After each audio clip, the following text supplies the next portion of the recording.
Jadi pertemuan kali ini adalah pertemuan pertama kita. Ya, topik pembahasan kita tentang pengantar laboratorium medis.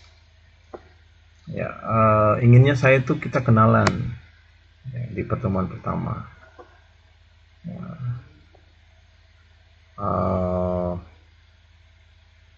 tapi mungkin nanti kita agendakan kenalan kita di pertemuan offline. Jadi kalau kita offline nanti kita agendakan untuk kenalan. Ya, biar tidak memakan waktu lama. Sebelumnya suara saya bagus terdengar atau gimana nih? Pelan? Jelas, Pak. Jelas. 1 sampai 10 berapa suara saya kedengarannya? Oke, kalau oke. Ya. Kemarin Pak Adi sudah masuk ya? Sudah. Ya, jadi nanti untuk mata kuliah ini nanti saya berdua dengan Pak Adi. Ya, jadi mungkin sudah dijelaskan oleh Pak Adi. Jadi di saya itu ada sekitar 7. Dengan saya nanti kita akan sama-sama belajar 7 bahan kajian. Dengan Pak Adi juga mungkin sekitar 7. Ya. Ini pertemuan pertama kita, nanti kita akan membahas soal pengantar laboratorium medis. Ya, karena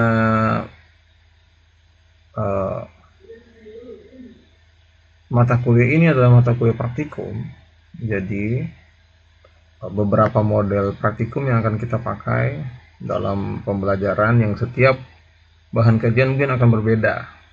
Ya, model pembelajarannya, praktikumnya akan sedikit berbeda. Sebelumnya kalian ini semester berapa kah? 3? Semester 2, semester 1? Oh iya, saya yakin kalian sudah banyak dapat informasi terkait laboratorium medis. Ya, meskipun mungkin ada di sini yang terpaksa disuruh orang tua, terjebak, atau lulusan jurusan pertamanya yang dilamar tidak lolos, sehingga ini menjadi jurusan opsi kedua. Ya, tapi saya yakin semua jurusan itu sama saja, tergantung bagaimana mahasiswanya menjalani, mengikuti dengan sungguh-sungguh semua jurusan itu. Saya dengan Pak Adi itu adalah basicnya TLM. Saya dari D3, Pak Adi dari D3 juga, D3 TLM. Dulu namanya analis kesehatan. Kita berdua sama-sama. Pak Adi itu senior saya 1 tahun di atas saya ketika kuliah D3. Ya, kemudian saya melanjutkan studi D4 di Makassar, Pak Adi melanjutkan studi di Jogja, D4-nya. Nah, kemudian Pak Adi lanjut S2 di Jogja, di Semarang kayaknya. Saya lanjut S2-nya di UHO, jurusan kimia. Jadi pendidikan TLM itu jenjang paling bawah adalah D3. Seperti yang kalian akan lalui ini. Jenjang paling dasar. Setelah itu bisa melanjutkan studi di D4. D4 itu setara S1. Setara S1, D4 TLM. Di Kendari itu sudah ada 2 D4 TLM. Ada 3. Bina Husada, Mandala Waluya, dan Muhammadiyah. Kemudian level S2 yang basic TLM itu ada di Semarang, Unisme Semarang. Ada S2 TLM gitu. Nah, S2 lain kalian bisa ngambil kayak saya ngambil ke kimia, karena basic pendidikan TLM itu hanya berasal dari 2 disiplin ilmu, kimia dan biologi. Nah, itu adalah basic ilmu dari TLM. TLM itu adalah jurusan yang mengadopsi, yang menyerap disiplin ilmu 2 itu, biologi dan kimia. sehingga dia menjadi jurusan terapan sebenarnya, terapan dari dua basic ilmu, biologi dan kimia. Arahnya ke diagnostik, penegakan diagnosa di laboratorium. Ya. Jadi pengantar kali ini kita akan membahas saya screen layar. Ya. Jadi karena saya sekarang itu lagi di Surabaya, saya lagi lanjut studi.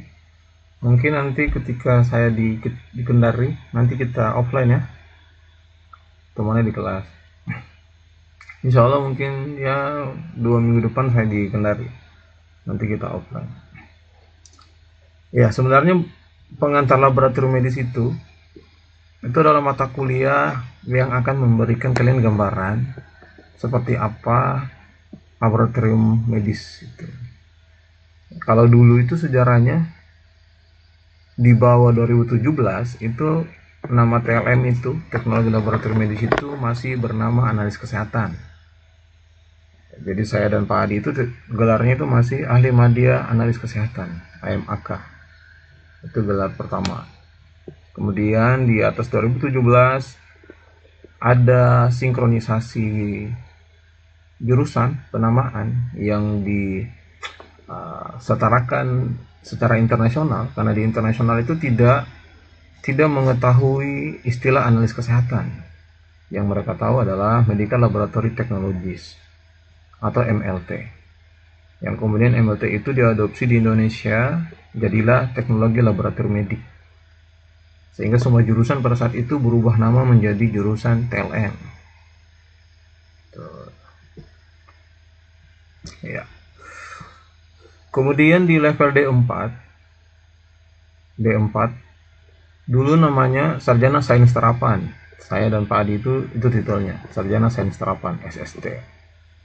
Sekarang kemudian berubah menjadi Sarjana Terapan Kesehatan, STR-KES. Sebelum STR-KES dulu namanya Sarjana Terapan Analis Kesehatan, STRAK. Kemudian berubah Sarjana Terapan Laboratorium Medik, STR TLM. Lalu terakhir adalah STR-KES, Sarjana Terapan Kesehatan. Itu level D4.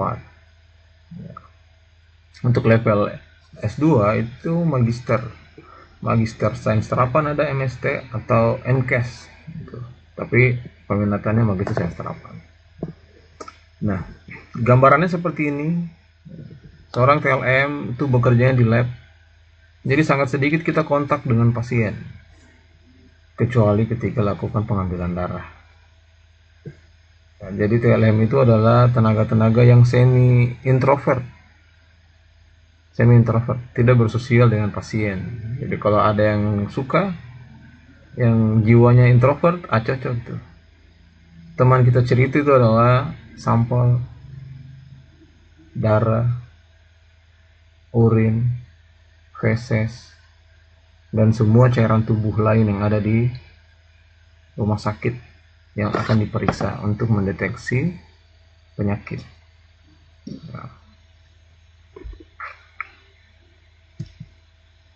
ini bahan kajian kita dengan saya, nanti dengan Pak Adi ada 7 juga. Dengan saya itu kita akan membahas soal tugas pokok dan fungsi serta regulasi tenaga teknologi laboratorium medik. Kemudian bahan kajian kedua, sertifikasi dan registrasi tenaga teknologi laboratorium medik. Kemudian bagaimana organisasi dan manajemen laboratorium. Kemudian perhitungan konsentrasi larutan, nanti kita akan belajar itu. Bagaimana menguji kualitas reagen padat dan cair. Kemudian pH dan larutan buffer. Di sini rata-rata jurusan IPA ya? Iya, Pak. Ada jurusan IPS atau jurusan lain selain IPA? Ada? Jurusan apa? IPS. Oke. Ada lagi jurusan lain dari SMK mungkin? SMK kesehatan mungkin? Ada? Tidak ada. Oke. Jadi nanti yang dari PS segera beradaptasi ya. Ya, saya pasti akan banyak istilah-istilah baru. Nah, tapi saya yakin hanya komitmen yang bisa merubah seseorang. Ya, kalau tidak berkomitmen untuk perubahan ya susah. Nah, jadi komitmenlah yang membuat seseorang bisa bertahan untuk berubah lebih baik. Ya, kemudian pembahasan kita nanti akan lebih banyak ke hal-hal yang dasar. Ini penguatan yang awal yang perlu kalian bentuk di diri kalian sebelum menjadi tenaga laboratorium medik. Ya.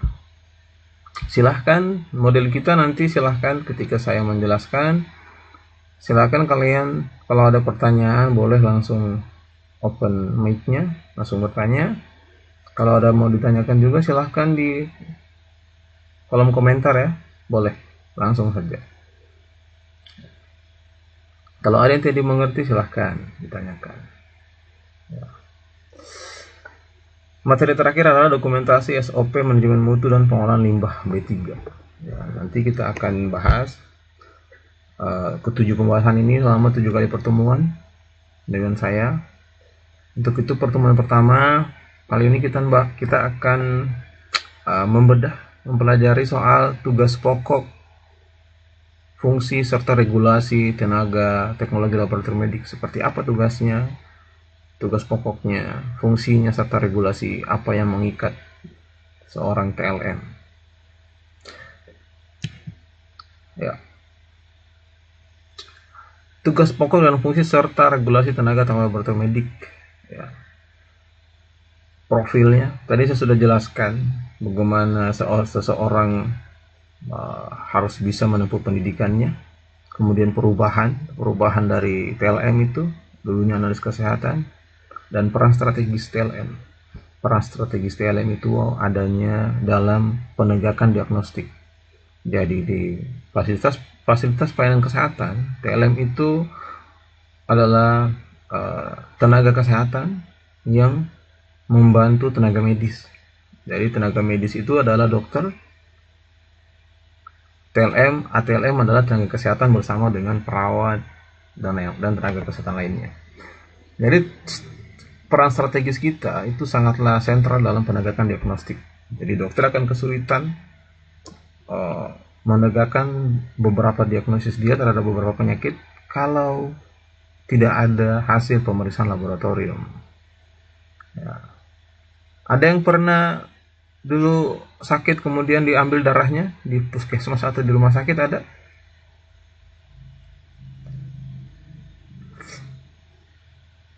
Ada?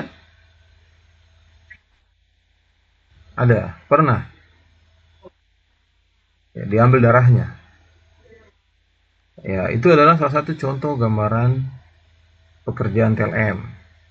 Jadi fungsi kita ngambil darah. Setelah ngambil darah bawa di lab, diperiksa. Ya. Contoh kasus misalkan Zakira dulu masuk karena apa? Demam. Ya, dari mana tahu tipes? Ya, jadi awalnya seseorang misalkan Zakira itu awalnya demam tuh. Datangnya dengan gejala demam, kemudian masuk di puskesmas atau rumah sakit. Nah, rumah sakit. Gejala demam itu sangat bervariasi penyebabnya. Bisa saja karena malaria, bisa saja karena DBD, bisa saja karena tipes, atau banyak faktor lain yang membuat dia demam. Nah, dokter nanti akan melakukan pemeriksaan prognosis awal. Nah, dia lihat secara fisik, dia lihat secara gejala, dia lihat secara tanda. Setelah dia lihat dokter, nanti dia butuh penegakan diagnostik untuk menegakkan ini demamnya karena apa. Sehingga dia buatlah permintaan pemeriksaan laboratorium. Kalau dia duga tiga-tiganya, dia bisa saja dia duga ini gejala malaria juga, ini gejala juga DBD, ini gejala tipes juga demamnya. Nah, pasti dia akan buat surat pengantar untuk pemeriksaan laboratorium. Yang terhormat laboratorium mohon diperiksa. Ya. Pemeriksaannya dia akan tulis tuh, pemeriksaan darah rutin, pemeriksaan Widal tes untuk tipes, ya, pemeriksaan malaria, dan pemeriksaan DBD. Nah, nanti dihubungilah, nanti orang lab datang ngambil darahnya ke pasien, atau pasiennya yang ke lab. Jadi ada dua model, pasien yang ke lab atau kita yang ke ruang rawat kalau pasiennya dirawat. Kalau yang berdarahnya, kita tenaga laboratorium itu akan melakukan pemeriksaan tuh, darah rutin dan lain-lain. Jadi ada pemeriksaan darah rutin itu untuk screening test. Nanti kita akan belajar lah mata kuliah hematologi. Ya, kemudian akan diperiksa pemeriksaan penegakan diagnostik yang 3 tadi. Nanti dilihat mana yang menunjukkan hasil positif. Ya, jadi kalau misalkan Zakira itu dibilang dokter diagnosisnya adalah tipes, berarti pemeriksaan Widalnya positif, Widal tesnya. Ya, pemeriksaan Widal tesnya positif, kemudian nanti di darah rutinnya akan banyak terjadi peningkatan leukosit. Itu adalah salah satu tanda orang terinfeksi. Ya, nanti akan kelihatan juga di pemeriksaan leukosit apa yang meningkat sebagai tanda infeksi. Oh, kalau dia infeksi bakteri Salmonella typhi, berarti jenis limfositnya lain juga yang meningkat tuh. Tapi kalau dia terinfeksi virus DBD misalkan, lain juga jenis leukositnya meningkat tuh. Nah, kalau misalkan dia terinfeksi malaria, protozoa malaria, lain juga tuh leukositnya meningkat. Jadi dokter membutuhkan hasil laboratorium untuk menegakkan diagnosis penyebab penyakit itu, sehingga peran strategis kita adalah sebagai penunjang penegakan diagnostik untuk memudahkan dokter dalam memberikan pengobatan. Jadi kita berada di sektor yang sangat penting dalam peningkatan kesehatan masyarakat. Karena pentingnya itu, kita tidak bisa terlepas dari aspek hukum dan regulasi. Jadi bekerja di kesehatan itu sangat banyak aspek hukum dan regulasi yang harus kita taati. Jadi tidak hanya setelah kalian menjadi lulus dari pendidikan, terus memiliki skill tenaga TLM, tapi kalian juga harus mengetahui segala macam aspek-aspek hukum dan regulasi yang mengatur kita sebagai tenaga kesehatan ataupun sebagai profesi sebagai TLM. Ini yang lagi viral ini adalah di Threads tuh. Di Threads lagi viral soal beberapa dokter, perawat yang menulis komentar di postingan masyarakat tuh. Dengan masyarakat, ternyata masyarakatnya dia komplain sudah 8 jam menunggu di IGD tapi belum masuk. Ternyata postingan dia itu banyak di komen oleh tenaga kesehatan, tenaga medis, dokter dan perawat dan lain-lain. Dan balasannya itu sangat kasar dari tenaga medis dan tenaga kesehatan. Akhirnya sekarang itu banyak yang klarifikasi minta maaf atas balasannya itu. Ternyata pasiennya yang menunggu 8 jam itu sudah meninggal dunia. Baru naik beritanya. Sudah banyak yang minta maaf tuh dokter karena postingan, karena komentarnya yang kurang menunjukkan empati. Ya, kita juga diatur. Jadi di dunia kesehatan itu kita diatur bagaimana caranya berkomunikasi, baik verbal ataupun non verbal di media sosial, itu diatur secara hukum. Begitupun dalam menjalankan praktek-praktik kesehatan, malpraktek dan kesalahan-kesalahan lain. Kemudian pendalaman tugas pokok. nanti kita akan lihat sejauh apa tugas pokok kita sebagai TLM. Ya, jadi kalau sudah selesai, kalian itu akan menjadi ahli teknologi laboratorium medik. Kalau sekarang masih menjadi mahasiswa teknologi laboratorium medik. Kalau sudah selesai, kalian akan menjadi ahli teknologi laboratorium medik. Yang nantinya kalian harus mengikuti semua standar profesi sebagai teknologi laboratorium medik. Bagaimana berprofesi sebagai ATLM. Nah, itu diatur oleh organisasi profesi. Namanya adalah, ada yang tahu nama organisasi profesinya TLM? Ada yang tahu? Ayo, ada? Organisasi profesi TLM. Kalau IDI, ada yang tahu IDI? Organisasinya apa kalau IDI? Ikatan? Ya, Anggun, silakan.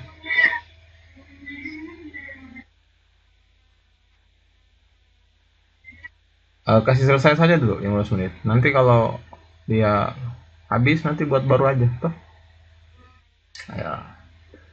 Ya, kita lanjut. Ada yang tahu IDI? Ikatan apa kalau IDI? Ikatan Dokter Indonesia. Ya, itu organisasi bagi dokter. Nah, kalau PPNI itu untuk perawat, Persatuan Perawat Nasional Indonesia. Nah, kalau TLM itu namanya PATELKI, Persatuan Ahli Teknologi Laboratorium Medik Indonesia.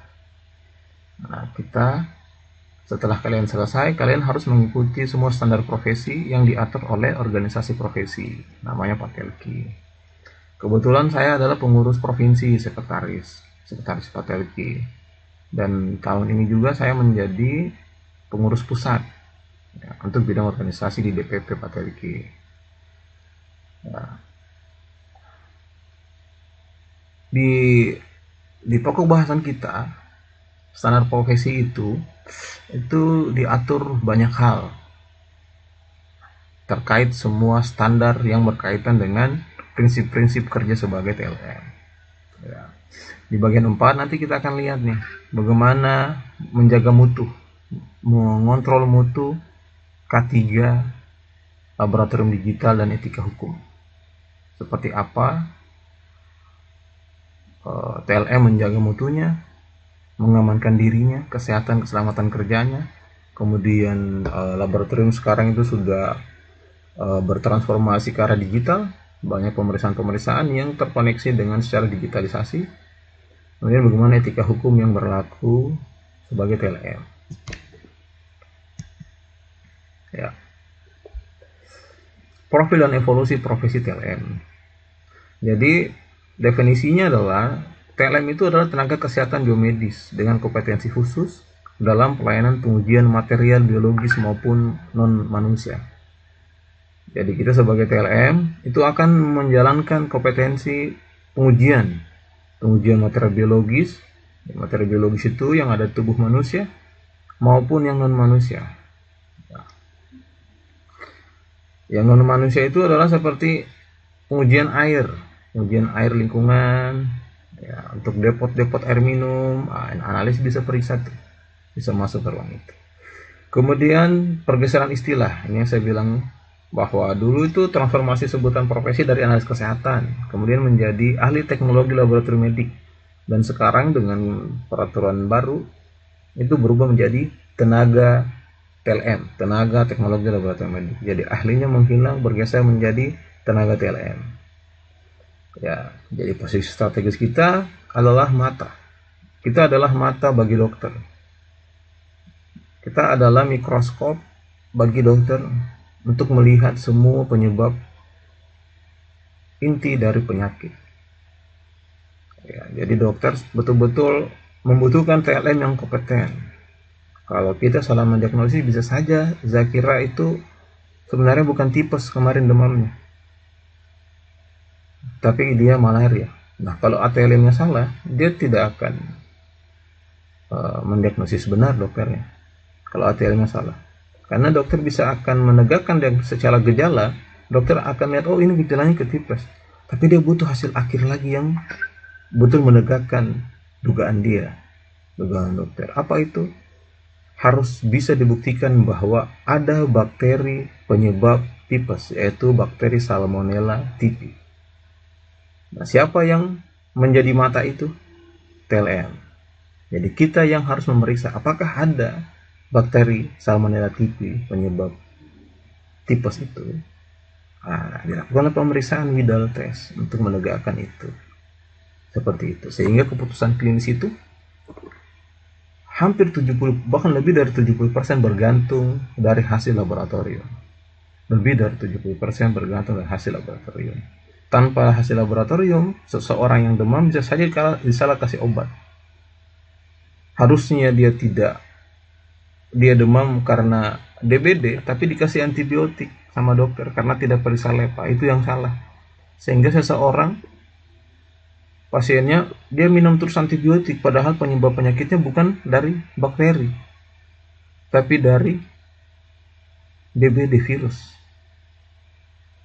Nah, itu yang akan menjadi bumerang bagi dokter dan tenaga kesehatan kalau tanpa menggunakan hasil laboratorium. Karena kalau bayangkan kalau terjadi ke keluarga kita tanpa hasil laboratorium, seseorang dikatakan tipes, akhirnya dikasih antibiotik yang menyebabkan orang itu akan menjadi kebal, tahan terhadap antibiotik. Dia menjadi resisten terhadap antibiotik, sehingga kalau sakit berikutnya dia tidak bisa lagi dengan antibiotik, harus naik dosisnya. Karena salah deteksi.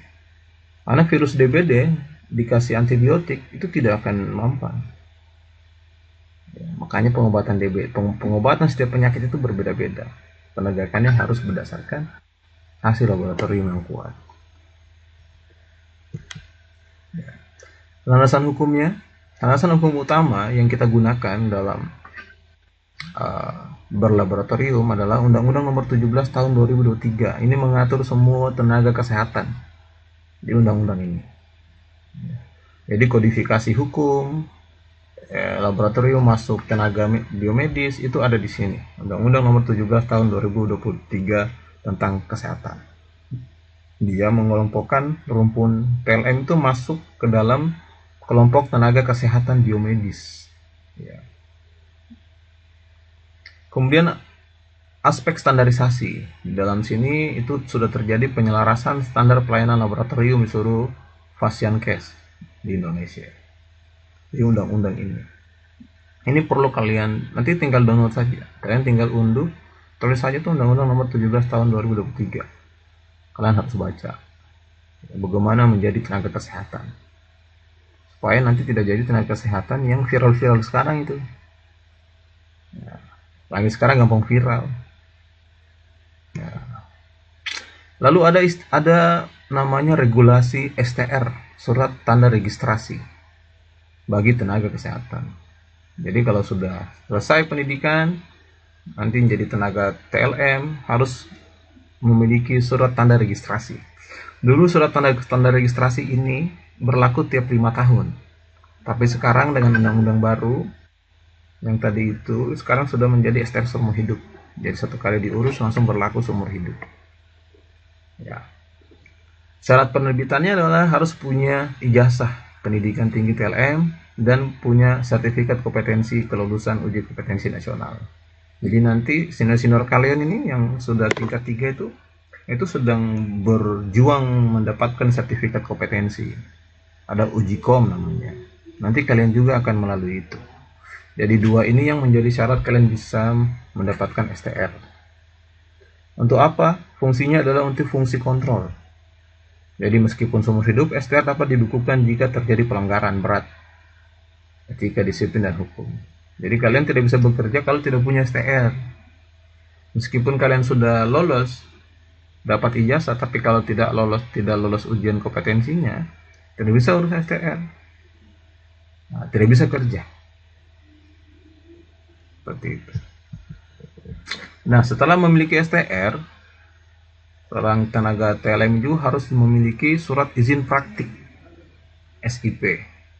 Jadi di formasi lama SIP itu agak ada sedikit perubahan. Ya. Kalau dulu STR-nya 5 tahun, STR-nya sekarang seumur hidup, tapi SIP-nya yang tiap 5 tahun sekali. Jadi surat izin prakteknya itu diperpanjang tiap 5 tahun sekali. Ya, bagaimana syarat perpanjangannya? Harus memerlukan STR aktif, harus ada STR-nya dulu. Kemudian harus ada tempat praktek, harus ada tempat kerja dulu. Jadi urus SIP itu kalau sudah dapat kerja di fasilitas pelayanan kesehatan. Kalau belum dapat kerja, baru lulus, baru urus STR dulu. Jangan dulu urus SIP. Nanti sudah ada tempat kerja yang terima, baru urus SIP. Nanti minta di tempat kerjanya surat keterangan tempat praktik. Nah, itu. Lalu kemudian syarat ketiga adalah pemenuhan kecukupan satuan kredit profesi. Jadi ini dibutuhkan untuk memperpanjang STR yang tiap 5 tahun. Jadi sesudah 5 tahun berikutnya nanti kalian harus kumpul satuan kredit profesi. Ya. Satuan kredit profesi diambilnya ketika mengikuti semua pelatihan yang dilakukan oleh organisasi profesi. Kemudian dan juga pelatihan dilakukan oleh Kementerian Kesehatan. Kemudian batasan praktik. Ini SIP ini mengatur jumlah maksimal. Jadi sesuai undang-undang TLM itu bisa bekerja di 2 tempat kerja.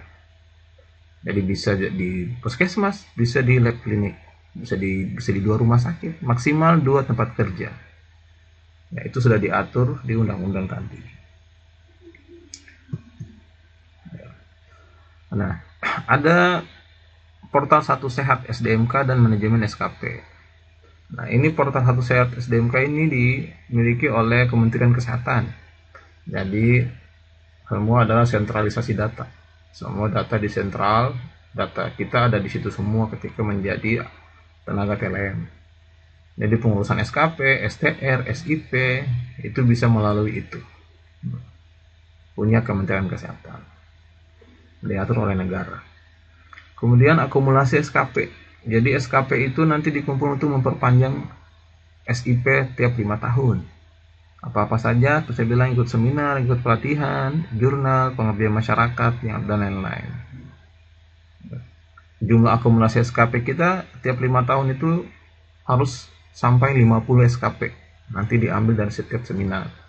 Jadi mengikuti seminar nanti ada poin SKP-nya berapa. Ada yang 10, ada yang 5. Nah, gitu. Nanti dikumpul sampai 50 dalam waktu 5 tahun. Kemudian portal ini juga membantu menjumlahkan semua SKP. Jadi di situ datanya, oh kita bisa lihat tuh Satu Sehat itu, oh kita sudah berapa SKP nih, oh baru 30, oh lagi 20 gitu.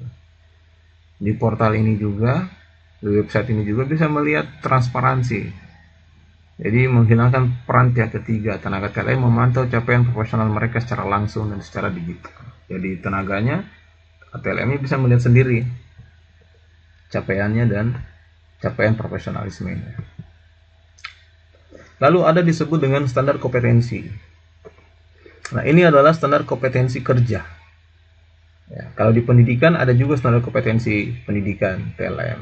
Tapi ketika sudah selesai pendidikan, selanjutnya kita harus mengacu pada standar kompetensi kerja tenaga TLM. Itu diatur di sini nih, di Keputusan Menteri Tenaga Kerja Republik Indonesia nomor 170 tahun 2018. Kalian bisa lihat tuh. Di situ memuat standar profesi dan standar kompetensi kerja nasional Indonesia yang berlaku secara nasional. Maksudnya adalah seperti apa sih kemampuan TLM yang harus dimiliki. Nah, kalian bisa lihat situ tuh. Dunia kerja itu membutuhkan TLM yang punya kualifikasi, skill, keterampilan apa-apa saja. Nah, di situ ada. Nah, kalian bisa menjadikan itu sebagai acuan tuh. Karena dunia kerja, perusahaan, rumah sakit, laboratorium, semua menggunakan dasar ini untuk mencari kualifikasi TLM-nya. Nanti kalian bisa mengukur, oh saya ini di sini di SKKNI ini TLM harus bisa menguasai pemeriksaan hematologi. sampai harus bisa menjalankan alatnya, sampai harus bisa melakukan pengambilan darah. Nah, ada di situ semua tuh. Nah, ini menjadi awal kalian untuk menargetkan kalian nanti setelah selesai mau menguasai kompetensi apa. Harusnya mahasiswa harus sudah mulai merancang 3 tahun ke depan apa yang harus saya pelajari berdasarkan ini, SKKNI ini yang harus kalian pelajari, supaya, karena menurut saya kalau seseorang yang tidak tahu arah dan tujuannya, dia kesulitan untuk berproses. Nah, inilah arah dan tujuan kita selama 3 tahun di dunia pendidikan D3 TLM.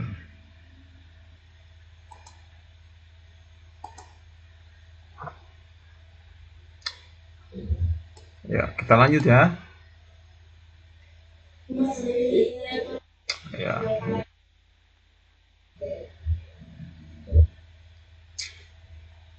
Ya, ini adalah seperti saya bilang tadi, ini adalah standar kompetensi kerja yang kalian tinggal download saja nih di internet. Ketik saja nih SKKNI 170 tahun 2018 tentang tenaga laboratorium medik. Nanti dilihat di situ. Oh, saya harus menjadi TLM yang seperti apa nantinya. Apa-apa saja kemampuan yang harus saya miliki, ilmu-ilmu apa saja, pengendalian apa saja yang harus memiliki, pengendali tanah kah, pengendali air kah. Nah, supaya itu yang kalian harus fokuskan ketika belajar kuliah di D3. Ya, jangan asal kuliah, harus direncanakan.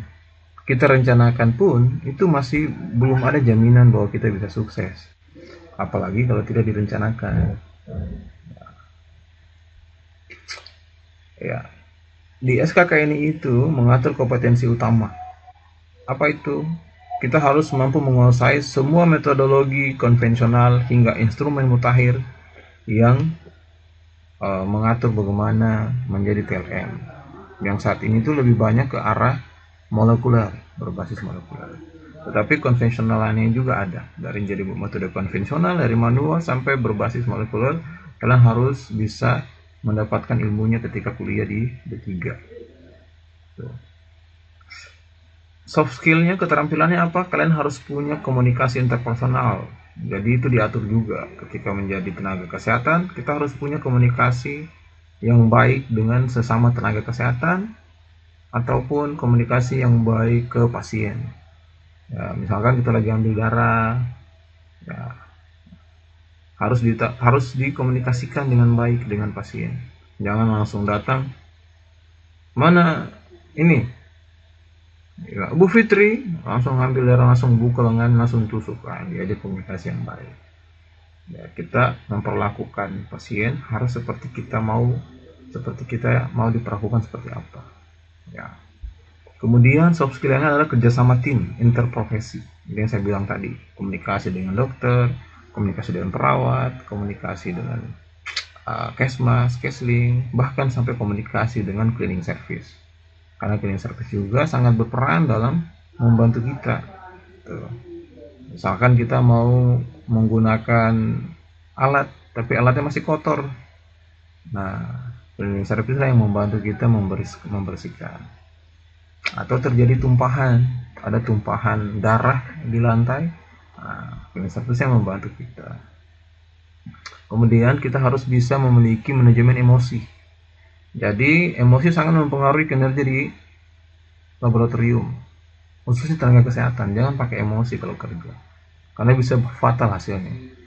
Mungkin tindakan kita akan salah karena emosi, mungkin chat kita, komunikasi kita akan salah karena emosi. Bahkan karena kita emosi, kita salah memperlakukan sampel, sehingga hasilnya bisa salah. Apalagi kita di bawah tekanan kerja. Tekanan kerja itu di dunia laboratorium, tenaga laboratorium di rumah sakit atau puskesmas atau pasienkes lain, itu berbeda-beda setiap orang. Karena ada yang merasa saya tertekan, ada juga dia kalau seperti itu saya biasa-biasa aja, tidak tekanan. Nah, tekanan setiap orang itu beda-beda. Sehingga kita harus bisa mengontrol emosi. mestinya harus dikontrol. Ya, tugas pokok pertama seorang tenaga TLM ada disebut dengan fase praanalitik, persiapan, dan sampling. Ya, jadi di laboratorium itu ada 3 fase yang dikerjakan seorang TLM, di praanalitik, analitik, dan pasca analitik. 3 tahapan itulah yang secara umum harus dikerjakan oleh TLM dengan baik dan benar. Tugas pokok pertama di fase praanalitik ini itu berkaitan dengan persiapan pasien dan sampling atau pengambilan sampel. Yang harus dimiliki adalah komunikasi dan identifikasi di awal. Jadi seorang TLM itu harus bisa berkomunikasi dengan baik dan harus bisa mengidentifikasi pasiennya. Jangan sampai salah ambil pasien. Apa dilakukan? Dilakukan verifikasi identitas pasien. Minimal 2 indikator. 2 indikator itu yang ditanya adalah dari pengantar pasien itu biasanya ada nama, umur, jenis kelamin, rekam medik, nomor rekam medik banyak. Jadi ketika kita masuk, biasa kalau yang rumah sakit ditanya, pasien atas nama Rolly, nah gitu. Tapi minimal 2 yang kita tanya, jangan sampai salah. Karena kadang pasien itu dia dengar jawab saja ya. Nah, untuk melakukan verifikasi identitas pasien itu harus dibuat, jangan kita yang menyebutkan namanya, tapi pasien yang harus menyebutkan namanya. Jadi ketika kita masuk di ruang pasien, Bapak siapa namanya? Nah, dia yang sebut namanya. Itu jangan kita. Kalau kita yang sebut, nanti dia salah dengar, dia iya saja. Apalagi kalau orang sakit tuh, orang sakit lagi oleng, lagi tidak fokus, dia iya saja. Nah, jadi model verifikasinya harus tertutup. Ya, kita yang menanyakan nama pasien. Kemudian kita tanyakan indikator kedua, misalkan umurnya, misalkan tinggalnya di mana, alamatnya. Itu untuk mengidentifikasi pasien agar tidak tertukar. Kemudian harus bisa menjadi flebotomi yang profesional. Jadi TLM itu harus bisa melakukan pengambilan darah vena kapiler yang aman, presisi, serta meminimalkan trauma pasien, tidak terjadi kesalahan. Nah, biasa ada yang pernah diambil darahnya kemudian memar di daerah tempat ambil darah, biru. Nah, itu berarti terjadi trauma tuh. Nah, itu jadi TLM tidak boleh begitu. Jadi harus sebisa mungkin kita memiliki skill pengambilan darah baik vena kapiler maupun pengambilan darah yang lain dengan cara yang benar. Tuh, ini bisa kalian peroleh ketika kalian kuliah tuh. Nah, nanti kalian belajar baik-baik nih. Ini adalah tugas pokok pertama yang harus dilakukan oleh TLM. Misalnya kalau kerja tuh ini, pertama kerja tuh ini yang kita disuruh nih, di bagian sampling. Kita disuruh situ. Kemudian setelah melakukan pengambilan darah, flebotomi, kita harus bisa melakukan penanganan sampel. Jadi setelah diambil darahnya, kita harus bisa tangani tuh. Sampelnya diapakan? Kita terima, kemudian kita nilai kelayakannya sampelnya. Ya, baik itu sampel darah ataupun bukan, urin, feses, sputum. Jangan sampai, oh ini urinnya kurang, oh ini darahnya kurang, berarti tidak layak. Oh ini darahnya rusak, lisis, iterik, lipemik, banyak sekali kategori. Oh ini sputumnya tidak layak karena tidak mengandung sputum, tapi kebanyakan air liur. Gitu. Nah, di sini kita harus bisa menangani sampel yang sudah diambil. Kita periksa, kita lihat kelayakannya. Ini adalah tugas pokok pertama secara umum dari fase praanalitik. Kalau dibahas secara dalam, mungkin nanti kalian akan dapat satu persatu mata kuliahnya. Mata kuliah hematologi, bagaimana perlakuan sampel di hematologi, nanti ada kimia klinik, kemudian ada bakteriologi, banyak sekali. Nanti kalian akan dapat di semester-semester selanjutnya.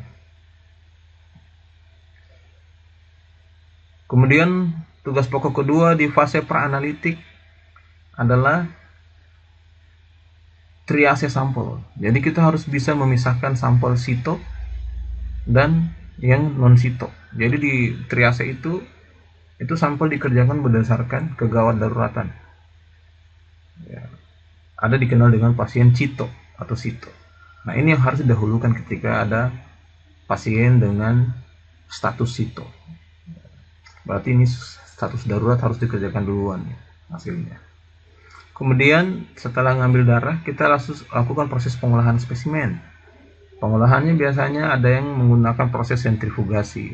Ini untuk pemeriksaan kimia klinik, imunoserologi, dan lain-lain.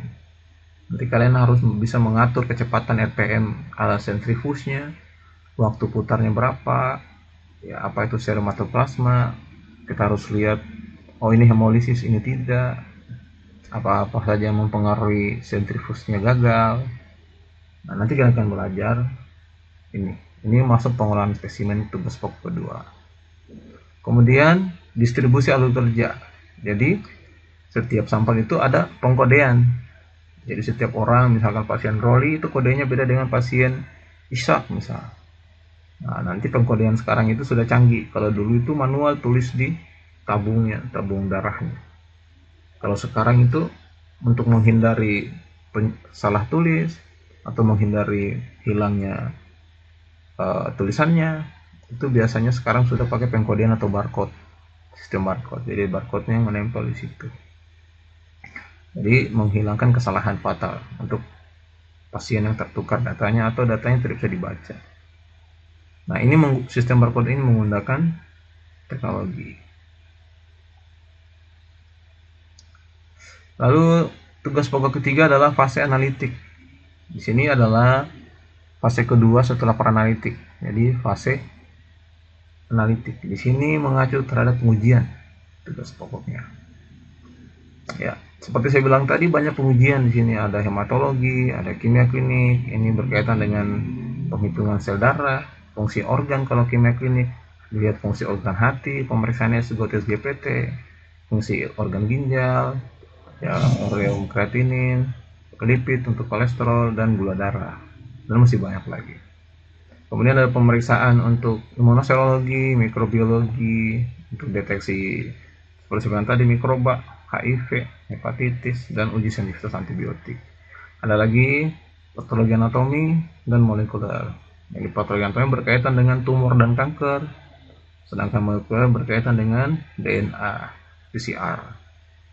Ya, meskipun sekarang pemeriksaan itu sudah banyak yang berbasis molekuler. Hematologi sudah dikaitkan dengan molekuler, kimia klinik dikaitkan dengan molekuler, patologi anatomi dikaitkan dengan molekuler. Perkembangan dunia sekarang sudah ke arah molekuler dan sel. Tugas pokok keempat adalah dari fase analitik adalah harus bisa mengoperasikan instrumen atau alat-alat laboratorium. Ya, apa-apa saja kompetensinya selain bisa mengoperasikan instrumen. Yang pertama adalah ATLM harus bisa melakukan kalibrasi alat. Harus paham, oh kalibrasi itu seperti apa. Kalibrasi berkala harus dijadwalkan seperti apa, instrumen apa-apa saja. Nah, kalibrasi itu untuk memastikan ketepatan alat ukur. Sama seperti di tera ulang. Gitu. Kemudian TLM juga harus bisa melakukan maintenance harian. Pembersihan, perawatan rutin, bagi yang krusial mesin laboratorium sebelum operasional dimulai. Jadi saat ini itu ada fenomena khususnya di tenaga laboratorium saat ini. Saya pernah dapat TLM itu bilang mikroskopnya sudah rusak, sehingga mereka tidak bisa kerja karena mikroskop rusak.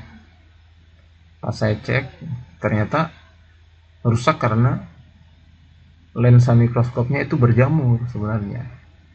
Nah, itu bukan masuk kategori rusak sebenarnya, tapi tidak dirawat, tidak dilakukan pembersihan.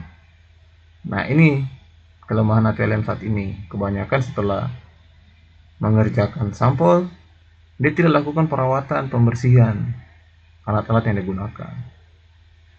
Nah, akhirnya alatnya kotor. Nah, kalau itu terjadi tinggal dilakukan pembersihan, perawatan, maintenance.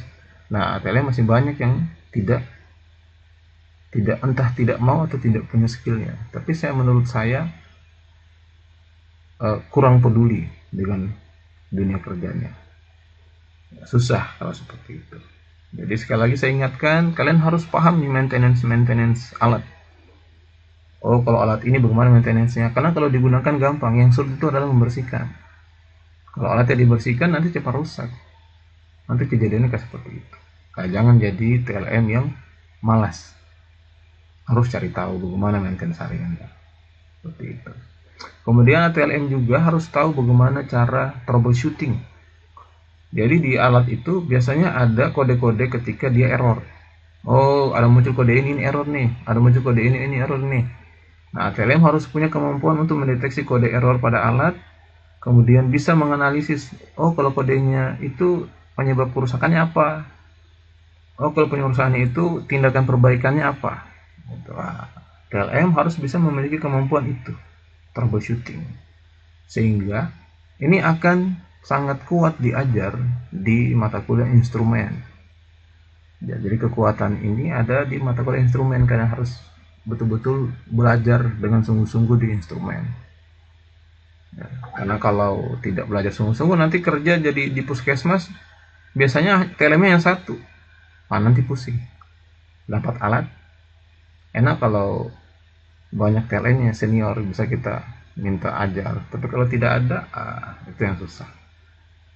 Sehingga banyak saat ini puskesmas itu yang khususnya di pedalaman ada tenaga laboratoriumnya tapi tidak jalan labnya karena itu skill dan kemampuan TLM-nya masih jauh untuk bisa mandiri.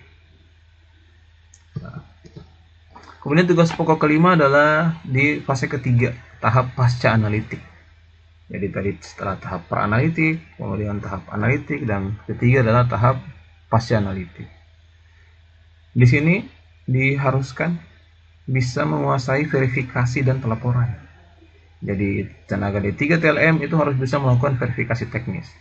Kalau tenaga D4 dia agak naik, dia harus bisa melakukan validasi. Ya. Nanti kalau kalian lanjut D4 nanti akan diajar lebih detail bagaimana cara melakukan validasi hasil. Tapi di level D3 kemampuan yang diharapkan bisa menguasai verifikasi teknis. Apa itu verifikasi? Harus bisa menganalisa kesesuaian hasil yang dikeluarkan alat itu sesuai dengan kondisi fisik pasien tuh. Jangan sampai kita mengeluarkan hasil yang tidak sesuai atau hasil yang salah. Misalkan kita periksa glukosa, keluar hasilnya misalkan 190. Nah, pertanyaan pertama, apakah hasil yang dikeluarkan sudah benar-benar valid, sudah benar-benar betul, sesuai dengan prosedurnya, sesuai dengan kondisi pasien bahwa gulanya tinggi 190 atau tidak. Nah, kita harus bisa melakukan verifikasi teknis untuk meyakinkan bahwa sudah sesuai hasil yang kita keluarkan. Kemudian korelasi klinis. Kita harus melakukan pengecekan silang riwayat hasil laboratorium pasien sebelumnya jika ditemukan hasil yang janggal. Jadi kalau nilainya tinggi sekali kayak tadi, ya kita lakukan korelasi klinis. Jadi TLM lihat tuh riwayat pasien, apakah ada riwayat pasien, oh memang pasien ini tadi memang ada riwayat gula beberapa bulan lalu. Nah, kita cross check untuk melihat kesesuaiannya. Kemudian otoritasi data, menandatangani berkas atau menyetujui rilis hasil pemeriksaan secara elektronik di sistem komputer. Jadi nanti setelah dilakukan verifikasi teknis, korelasi klinis, nanti TLM melakukan penandatanganan hasil, ya, hasil pemeriksaan. Seperti itu.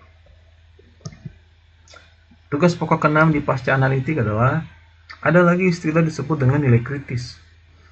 Ya, nilai kritis ini adalah hasil laboratorium yang nilainya berada di luar rentang nilai ekstrim, bahkan mengancam jiwa pasien jika tidak segera ditangani. Ya, contohnya misalkan gulanya nilainya 50. Ya, nah itu sudah masuk nilai kritis. Jadi kalian tinggal browsing saja tuh. Semua parameter pemeriksaan itu ada standar nilai kritis yang ditetapkan. Ya, misalkan nilai kritis gula berapa, nilai kritis HB berapa, nilai kritis kolesterol berapa, nilai kritis NBC berapa. Itu ditetapkan nanti. Nah, kalian harus kuasai itu. Itu yang harus kalian ingat. Biasanya laboratorium itu membuat nilai kritisnya dan ditempel di labnya, supaya nanti PLM-nya bisa lihat, oh kalau nilainya gini, ini harus segera dilaporkan, harus segera dikeluarkan hasilnya, supaya segera ditangani. Tuh. Kemudian ada lagi disebut dengan prosedur read back atau penghubungi kembali. Jadi menghubungi perawat atau dokter dalam waktu kurang lebih 15 menit, membacakan hasil dan meminta penerima mencatat serta membacakan kembali. Ini untuk kasus-kasus yang nilai kritis tuh. Jadi segera harus dihubungi, diberitahu perawat atau dokternya hasilnya sekian. Ya, kemudian dokumentasi legal, mencatat waktu telepon, nama penelpon dan nama penerima, informasi nilai kritis di buku kendali khusus. Jadi siap kapan kita laporkan waktu kritisnya, ketika kita menelpon itu, siapa yang menerima telepon, siapa yang menelpon, kemudian berapa nilai kritisnya itu dicatat di buku kendali khusus untuk buku kendali nilai kritis. Untuk apa gunanya? Untuk memastikan bahwa ketika terjadi sesuatu terhadap pasien, kita sudah menjalankan prosedur sesuai dengan prosedur yang berlaku, sehingga untuk menghindari sanksi. Banyak kasus di laboratorium, di rumah sakit besar itu ada kasus juga yang mereka tertukar hasilnya, sehingga pasiennya harus cuci darah. Akhirnya ATL-nya ditelusur, ini siapa ini yang keluarkan hasil begini, tidak benar hasilnya, dicek di lembar kalau hasil ada tanggal kan, tanggal dan jam, oh tanggal sekian, oh di jam siang, oh yang shift siang ini, coba siapa yang shift siang tanggal sekian, ditelusur, ada 3 orang, dipanggil 3 orang, dirapat di komite etik, siapa yang mengeluarkan ini hasil, akhirnya koordinator bertanggung jawab, akhirnya disanksi secara hukum. Jangan sampai terjadi seperti itu. Nah, ini contoh kasus nilai kritis. Nah, jadi misalkan nih hemoglobinnya dapatnya 4, kreatinin 6. Ya, ini rendah, sangat rendah. Ini kreatininnya tinggi. Nah, tinggi sekali. Nah, kemudian tenaga TLM pukul 10 hasil kritis terdeteksi. Pukul 10.05 tenaga TLM menelpon dokter penanggung jawab JP-JP-nya. Kemudian TLM-nya lagi 10.10 melakukan read back atau tulis baca kembali konfirmasi ke dokternya. Ya, semua ini didokumentasi. Kurang lebih 15 menit harus sudah dilakukan. Dokumentasi legalnya dicatat dalam buku kendali nilai kritis, waktu, nama pelapor, dan nama penerima. Tujuannya agar penanganan pasien segera, kurang lebih 15 menit dilakukan. Nah, kasus kedua, penyimpangan kontrol mutu internal, slide 15. Yang slide tadi ya. Ini aturan Westguard dilanggar. Nanti kalian akan belajar ini di quality control. Oh, aturan Westguard dilanggar nih. Terjadi penolakan. 13S. Nih. Jadi Senin sampai Rabu hasil kontrol normal, dalam batas normal nih. Tapi hari keempatnya terjadi 13S. Harusnya ditolak hasilnya. Tindakan koreksinya harus diperbaiki regennya, lakukan kalibrasi ulang. Ya. Ini adalah salah satu gambaran bagaimana menangani di laboratorium. Jadi TLM tidak hanya memeriksa, tapi juga memastikan apa yang kita lakukan, apa yang kita periksa sesuai dan sejalan dengan tugas pokok dan fungsi kita berdasarkan hukum peraturan yang ada. Nah, ini yang saya maksud fungsi manajemen mutu yang digambar tadi, yang gambar ini. Ya, membaca kontrol mutu internal. Apa itu? Ada disebut dengan bahan kontrol. Jadi nanti ada bahan kontrol, kita menjalankan sampel kontrol. Bahan kontrolnya ada bahan kontrol normal, ada patologis. Ini dibaca setiap pagi hari sebelum mengerjakan sampel pasien. Jadi kalau bahan kontrolnya tidak masuk, tidak cocok, tidak in control, tidak boleh mengerjakan sampel pasien. Kalau sudah in control, baru bisa mengerjakan sampel pasien. Kemudian di pemantapan mutu, di manajemen mutu internal quality control, itu kita harus membuat grafik levigening setelah membaca bahan kontrol. Kita petakan tuh di grafiknya. Grafiknya nantinya kayak ini nih. Ini namanya grafik levigening. Nanti akan diajar di quality control. Ini grafiknya. Kita buat nih grafik levigeningnya. Untuk mendeteksi masalah di alat. Jadi alat kita itu tidak hanya digunakan, tapi kita harus pantau, kita kontrol. Nah, dengan apa? Dengan melihat aturan Westguard. Jadi nanti ada ketetapan 12S, 13S, 22S. Ini adalah ketetapan-ketetapan yang mengunci alat itu bagus atau tidak sebelum kita gunakan ke pasien. Jadi ini yang dilakukan TLM pagi-pagi, kita kontrol alatnya bagus atau tidak. Kalau tidak bagus, jangan baca pasien. Ya. Kemudian ada juga namanya external quality assessment atau pemantapan mutu eksternal. Ya. Ini wajib diikuti oleh semua laboratorium. Pemantapan mutu eksternal ini nanti ada lembaga di luar laboratorium, luar rumah sakit yang melaksanakan jaminan. Jadi dia menguji laboratorium kita.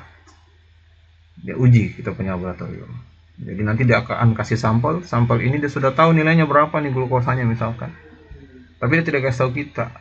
Dia kirim ke lab kita, nanti kita yang periksa TLM. Kita periksa lah pakai alat dan kemampuan kita. Nanti kalau hasilnya keluar, kita kirim ke mereka. Nanti dia akan bandingkan tuh. Kalau hasilnya menyimpang dari hasilnya yang mereka sudah tetapkan itu, berarti lab kita kurang bermutu. Mutunya turun. Gitu.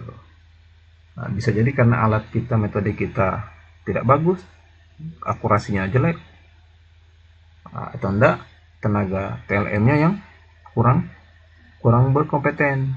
Gitu. Seperti itu.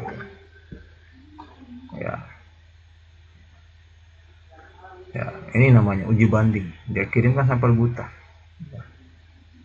Kemudian apa tujuannya? Tujuannya adalah nanti kalau kita sudah lakukan dan ada nilainya tidak beda jauh dari ketetapan mereka, nanti kita akan mendapatkan surat sertifikat lolos. Nah, itu dipakai untuk bisa melakukan akreditasi. Semakin banyak kita mengikuti PME dan lolos baik, maka akreditasi kita akan semakin baik juga. Jadi sangat penting. Jadi kalau laboratorium tidak menjalankan itu, pasti akan turun mutunya dan akreditasinya pasti tidak bagus. Ya, lalu selanjutnya adalah fungsi K3, ya, keselamatan dan biosafety. K3 itu istilahnya kesehatan dan keselamatan kerja, ya, atau sebutnya fungsi keselamatan dan biosafety. Apa itu? Itu disebut dengan yang pertama adalah penggunaan APD. Ya, jadi sangat penting penggunaan APD. Ada disebut dengan hierarki APD. Jadi APD itu ada jenis-jenisnya, tergantung level biosafety-nya, level biosafety berapa. Ya, kalau zaman COVID dulu itu sangat ketat sekali. Kita sampai pakai baju kayak astronot kan.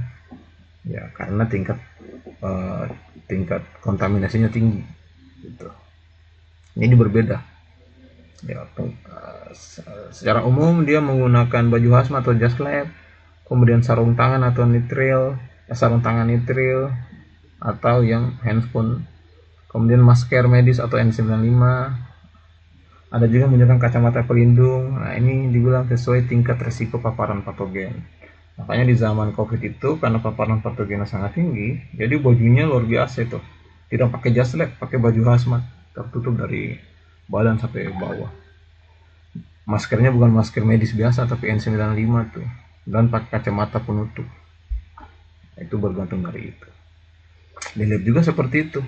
Banyak beberapa risiko paparan patogen yang bervariasi.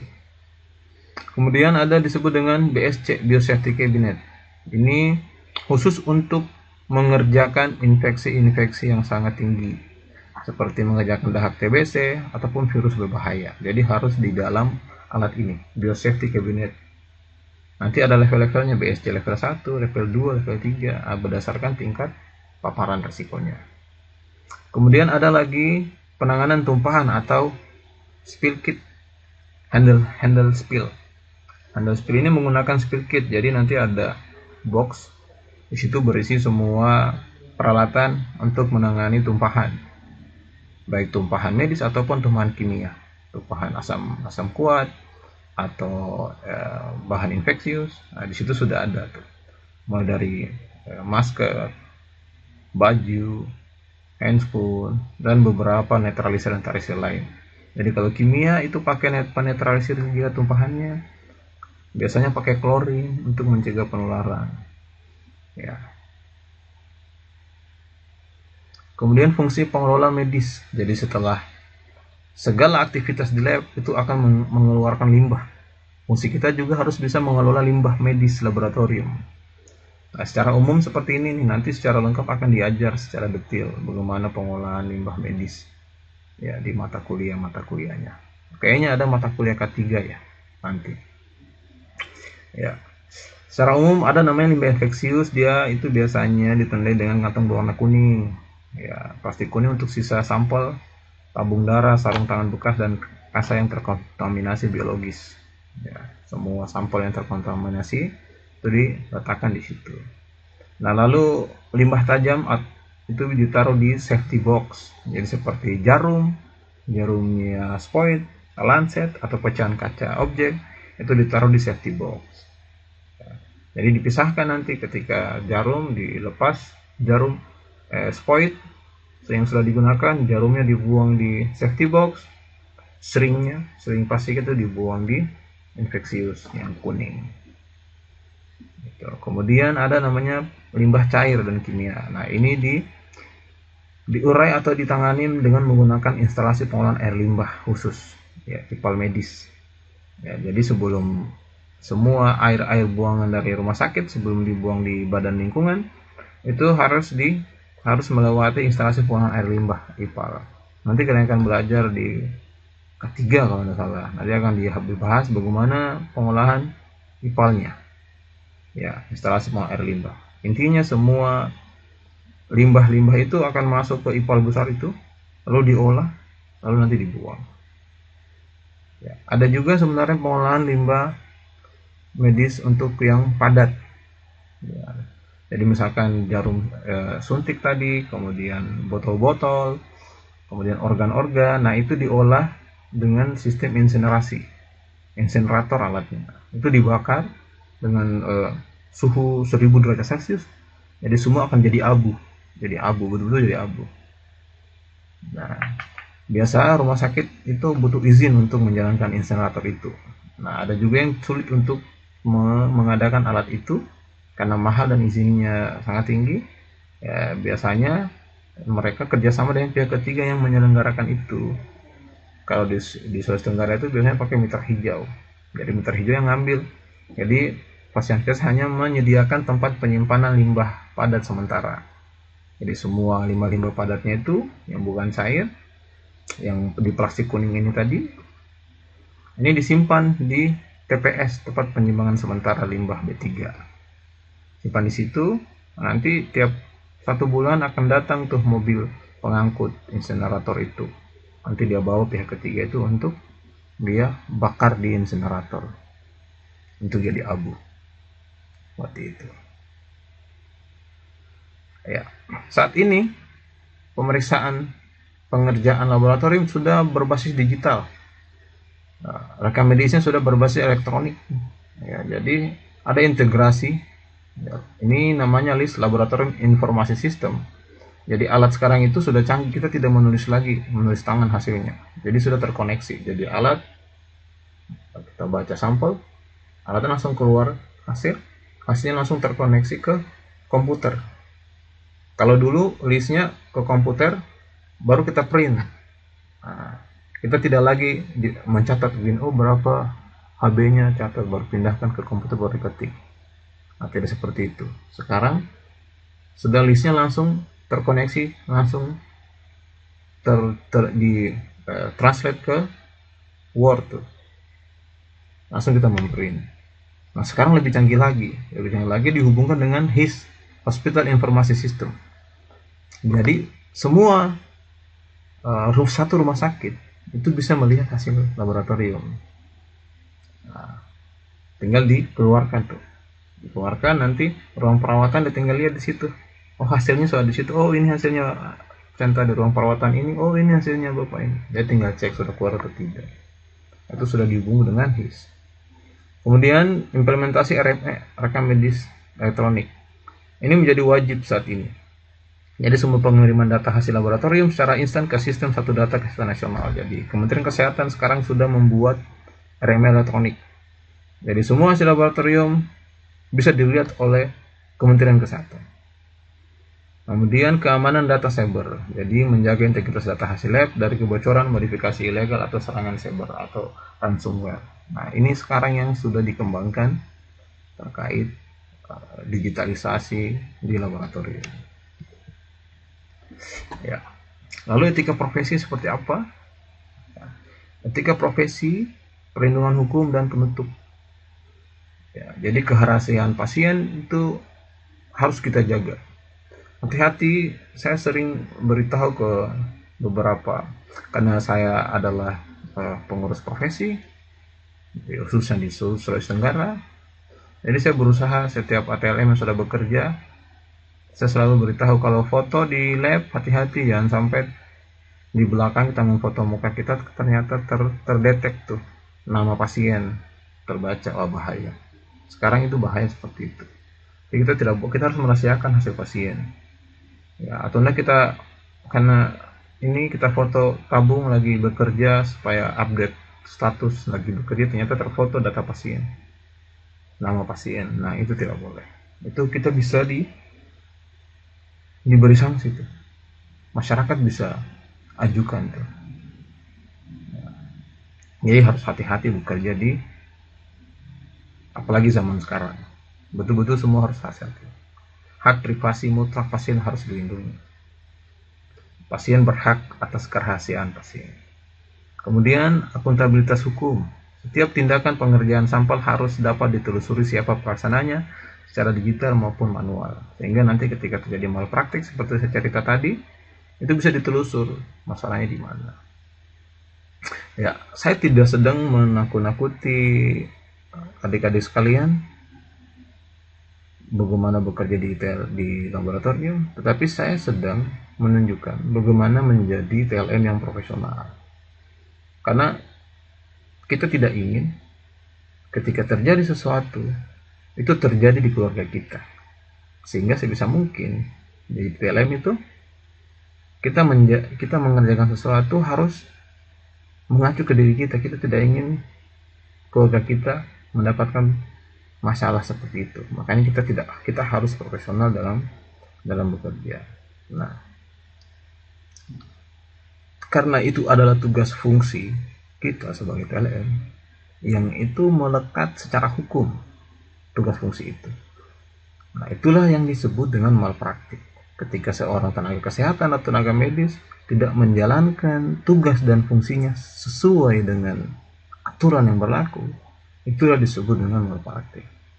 Ya, jangan sampai nanti ketemu dengan saya, ketemu dengan profesi karena permasalahan hukum ketika tidak profesional menjalankan praktik.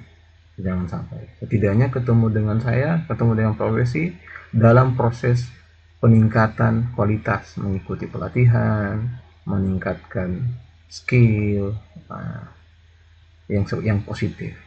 Ya, sehingga nanti ini perlu kalian ketahui di awal, ya, bahwa di laboratorium selembar kertas itu yang kita tanda tangani nanti, hasil laboratorium itu harus ditangani, tidak boleh secara sembarang,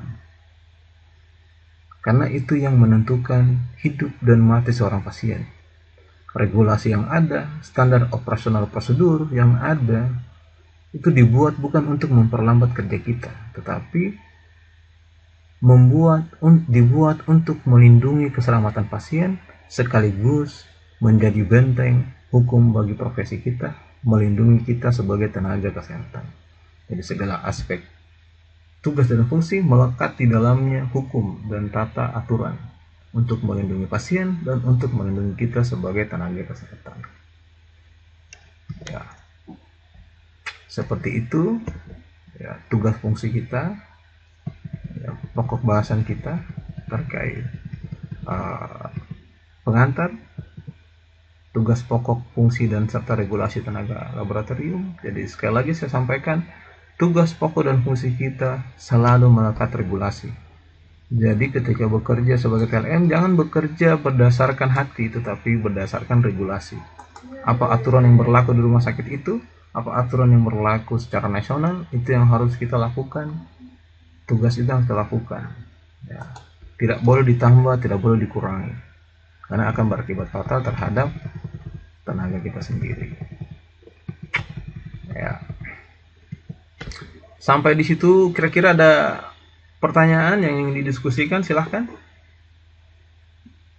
Yang ingin ditanyakan, silahkan. Sebelum tidak ada, oke. Ya, saya ingin kasih contoh satu kasus. Ya, satu kasus. Ya, eh, saya butuh bantuan satu orang. Siapa kira-kira yang bisa membacakan kasusnya untuk kita dengar bersama-sama? Siapa kira-kira? Ada? Siapa yang mau? Ayo. Ini yang dibaca. Iya, yang di sini. Nanti yang lain dengar, satu orang bacakan. Siapa yang mau? Siapa yang bersedia? Oke, silakan. Zakira, silakan. Dibaca di mata terjadi.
Ya.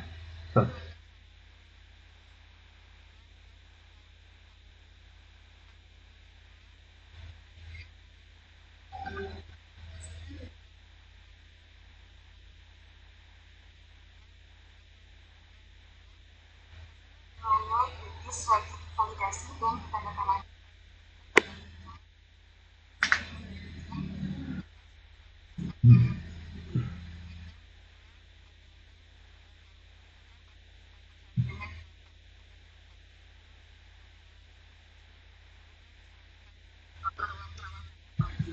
Oke, lanjut.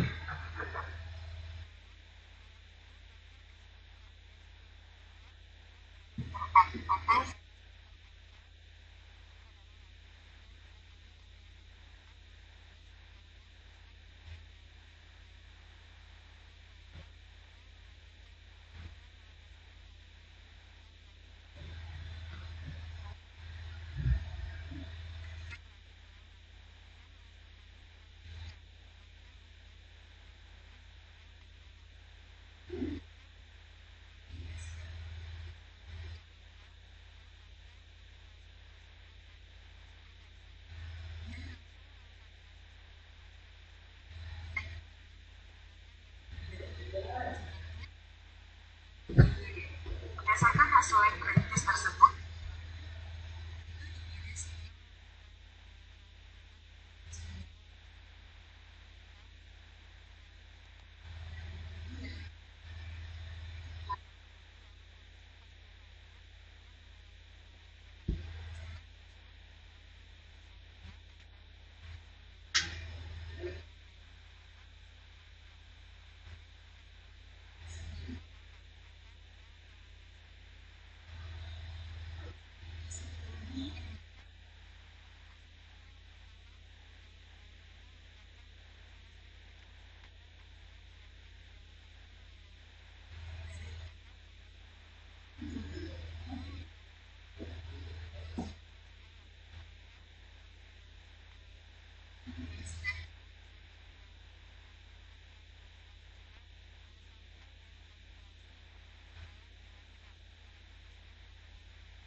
Ya, oke, terima kasih saya kira. Jadi itu tadi satu kasus ya, yang terjadi. Kita coba lihat kerangka analisis berpikir sebagai TLM. Ya, analisis kesalahan yang pertama yang harus dilakukan ketika kita melihat kasus itu, kita bedah kasus itu, pertama kita harus analisis kesalahan prosedur. Jadi kita sudah tahu bahwa prosedurnya di laboratorium itu 3 tahap, pra-analitik, analitik, dan pasca analitik. Jadi kira-kira di situ kesalahan apa yang terjadi di tahap itu? Kesalahan prosedur mana yang terjadi di tahap itu? Apa saja kelalaian teknis dan prosedural yang dilakukan oleh Rian dari sebelum alat berjalan hingga hasil diserahkan ke IGD. Kita harus lihat tuh. Nah, kemudian yang kedua, batasan wewenang dan regulasi. Ya, berdasarkan standar profesi, apakah seorang ATLM lulusan D3 itu memiliki wewenang hukum secara mandiri untuk merilis dan memvalidasi hasil lab dengan nilai kritis tanpa supervisi? Nah, secara solusi harusnya jika berada di posisi Rian malam itu, langkah-langkah sistematis apa yang seharusnya dilakukan tuh agar kebutuhan pasien di IGD terpenuhi, namun kita tidak menyalahi, Rian tidak menyalahi hukum dan prosedur. Nah, dia harus berpikir the right path-nya tuh. The right path-nya itu kebutuhan pasien terpenuhi, kondisi seperti itu, dan kita tidak menyalahi prosedur. Lalu konsekuensi hukum yang terjadi itu siapa yang bertanggung jawab penuh atas cedera yang dialami pasien akibat kesalahan itu. Ternyata setelah dikonfirmasi kembali, ternyata nilai troponin T-nya sebenarnya normal, 0,01 nanogram per mililiter. Sementara yang tadi dia periksa jadi 1,2. Ini nilainya masuk nilai kritis. CKMB-nya juga 45 unit per liter. Ternyata karena dia melewati salah satu tahapan tuh yang terjadi. Kalau seperti ini, kira-kira nih, siapa yang bisa jawab? Ada yang bisa jawab dari 4 ini? Ada yang bisa deteksi? Ayo dicoba. Kira-kira siapa? Kita mulai dari yang simpel dulu. Wewenang. Apakah wewenang lulusan D3 itu memiliki wewenang secara mandiri merilis dan memvalidasi hasil lab tanpa supervisi? Apa jawabannya? Harusnya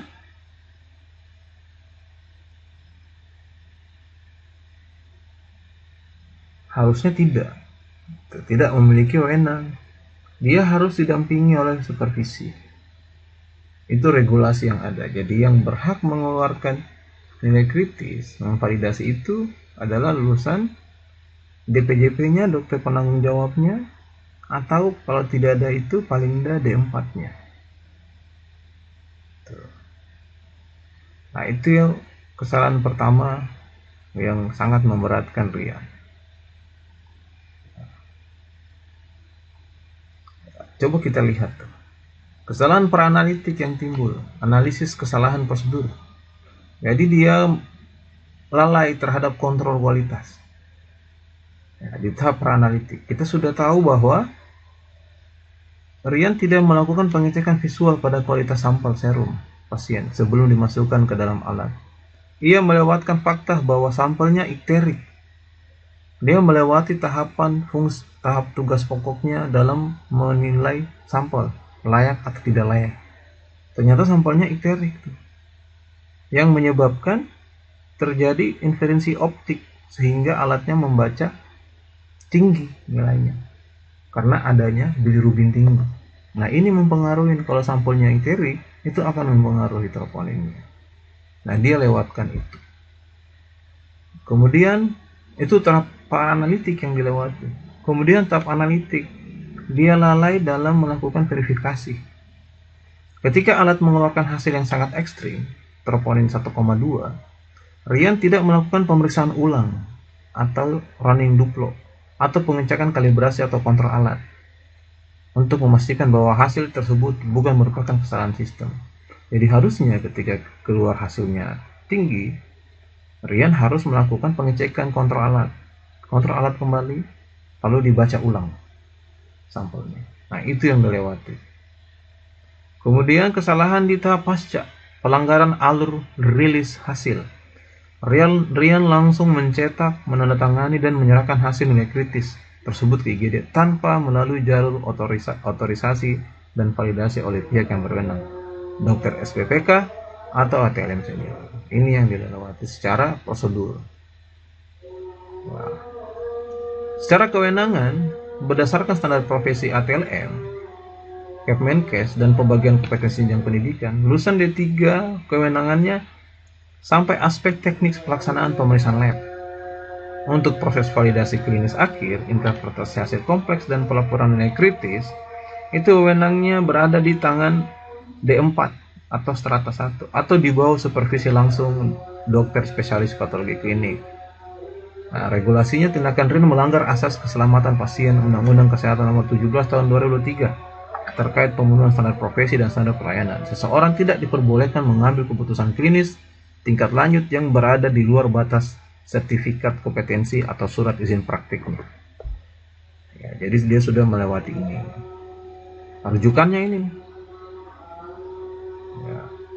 Kemudian solusi prosedural yang benar atau the right path-nya adalah jika menghadapi situasi darurat tersebut, langkah sistematis yang wajib dilakukan seorang ATLM sesuai SOP adalah lakukan pemeriksaan duplo dengan mengecek kontrol alat yang tadi sudah saya bilang tuh, dicek kembali kontrol alatnya, kemudian dilakukan pemeriksaan duplo.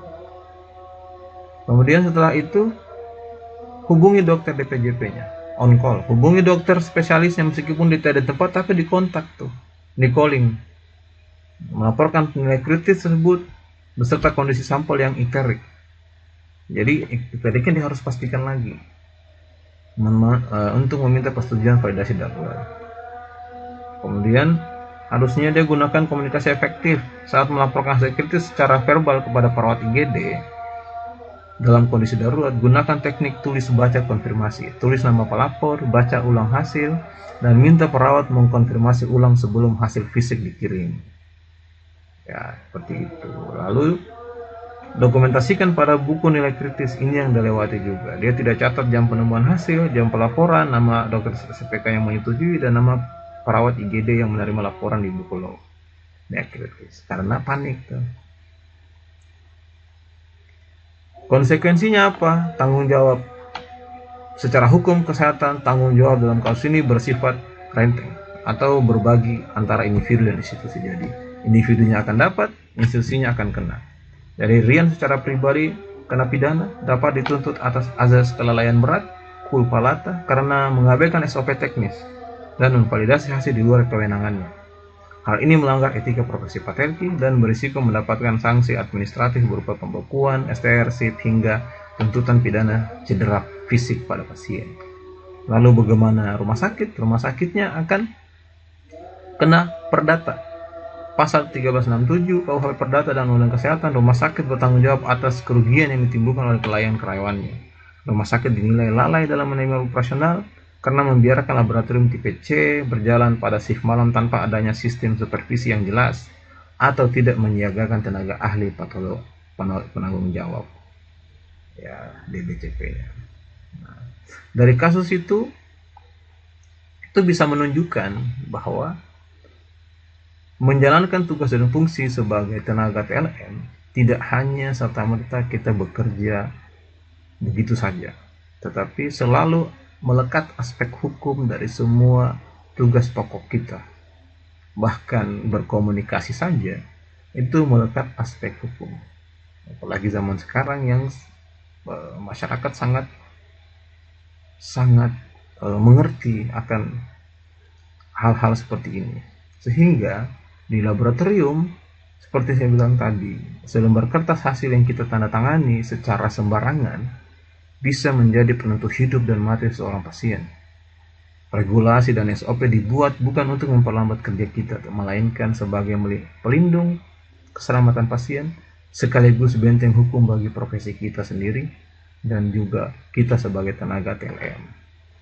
Ya.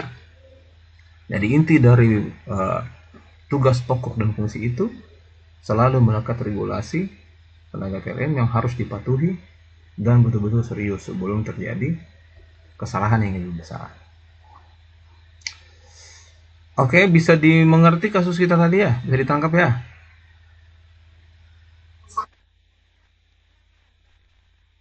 Oke. Ya, semoga bisa ditangkap. Nanti saya minta Ketingnya nanti buatkan kita grup WA. Nanti masukkan saya dan semua temannya di situ. Grup WA kita. Nanti koordinasi kita, beberapa koordinasi tugas dan lain nanti lewat situ. Saya koordinasinya biar lebih cepat. Kalian mau bertanya juga boleh di lewat situ. Bisa ya?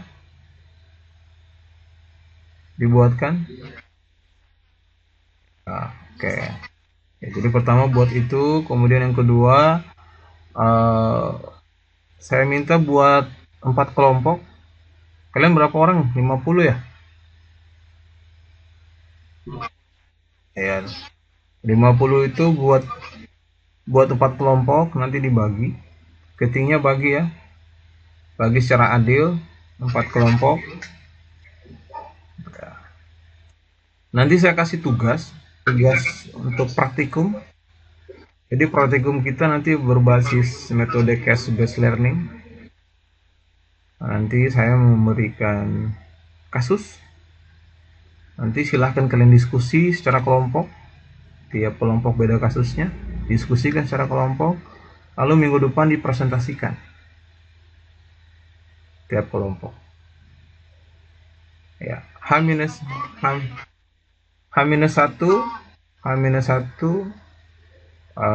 PowerPoint-nya itu dikumpulkan ke saya. Nanti tolong ketingnya buatkan Google Drive. Nanti masukkan di situ tugas kelompoknya, tiap kelompok. Tahu buat Google Drive tuh? Keting tahu tuh?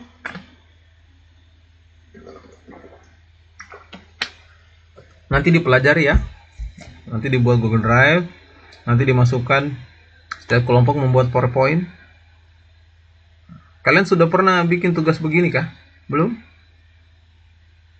Mata kuliah yang lain? Sudah ada? Yang tugasnya begini belum? Atau ini saya pertemuan pertama nih, kalian mata kuliahnya? Atau sudah ada yang masuk? Dosen lain?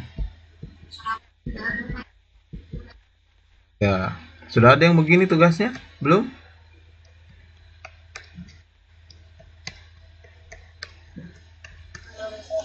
Oke, karena belum ada, silahkan dibuat tugasnya. Ini menjadi ajang pertama kalian berdiskusi secara kelompok untuk meningkatkan kontak dan komunikasi kalian. Kan baru masuk toh. Ya, silakan. Nanti kelompoknya kita patenkan jadi kelompok-kelompok selanjutnya. Dengan saya itu kelompoknya itu saja, yang 4 kelompok itu. Nanti praktikumnya untuk pertemuan pertama kita berbasis kasus. Nanti saya kasih kasus tiap kelompok, silakan didiskusikan. Minggu depan dipresentasikan tiap kelompok, dibuat dalam bentuk PowerPoint. Ya, bisa ya?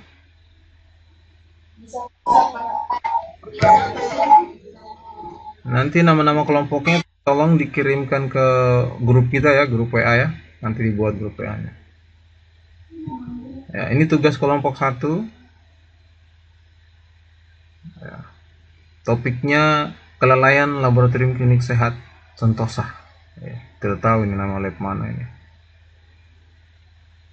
Ya. Nanti dijawab nih. Analisanya dijawab, nanti dibuat dalam bentuk PowerPoint. Ini tugas kelompok 2. topiknya dilema delegasi wewenang dan validasi hasil alat otomatis. Tadi saya sudah kasih contoh beberapa cara melakukan analisis.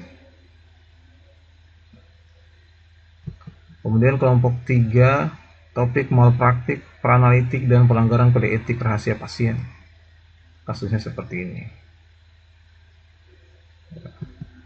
Kemudian kelompok 4, pelanggaran K3, tata kelola limbah dan aspek hukum lingkungan. Nanti powerpointnya saya kirim di grup yang dibikin, nanti silakan didiskusikan tiap kelompok. Ya, jadi praktikum kita silakan kalian diskusikan nanti minggu depan di presentasi. Nanti suara saya terdengar? Ya. Jadi seperti itu. Nanti silahkan dikerjakan praktikum kelompoknya, didiskusikan baik-baik ya. Nanti saya minta ketua kelompoknya untuk mencatat keaktifan ketika kalian diskusi. Nanti silahkan kalian jadwalkan diskusinya kapan, kalian sepakati di mana. Nanti ketua kelompoknya melaporkan ke saya nama-nama keaktifan. Nanti saya akan chat ketua kelompoknya, ya. Nanti keting dibagi ya nama-nama kelompoknya, nanti ditulis siapa ketua kelompoknya tiap kelompok. Ya, oke. Saya tunggu grup WA-nya untuk saya share ininya, tugas kelompok praktikumnya. Secepatnya nanti kita ketemu minggu depan. Ada yang ingin ditanyakan silakan kalau ada.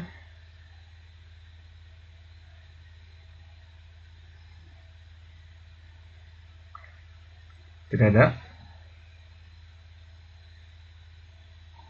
Ya. Oke, kalau tidak ada, sebelum kita tutup, saya minta open kamera semua. Saya ingin foto laporan di Prodi.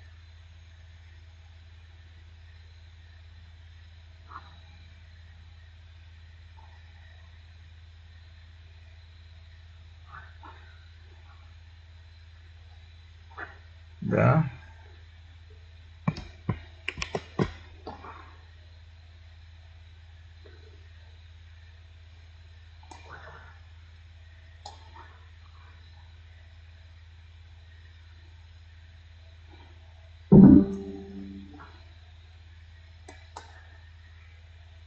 Sudah semua?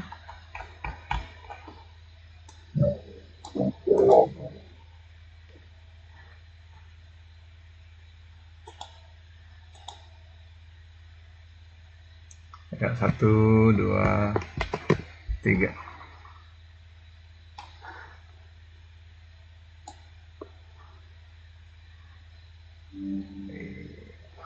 Sekali lagi.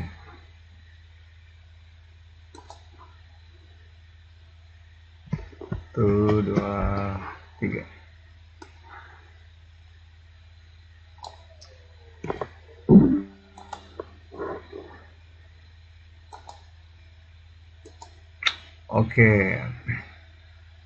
Oke, baik. Terima kasih atas waktunya. Nanti kita ketemu minggu depan. Ditunggu tugas-tugasnya tadi. Saya tutup. Bila taufiq wal hidayah. Assalamualaikum warahmatullahi wabarakatuh.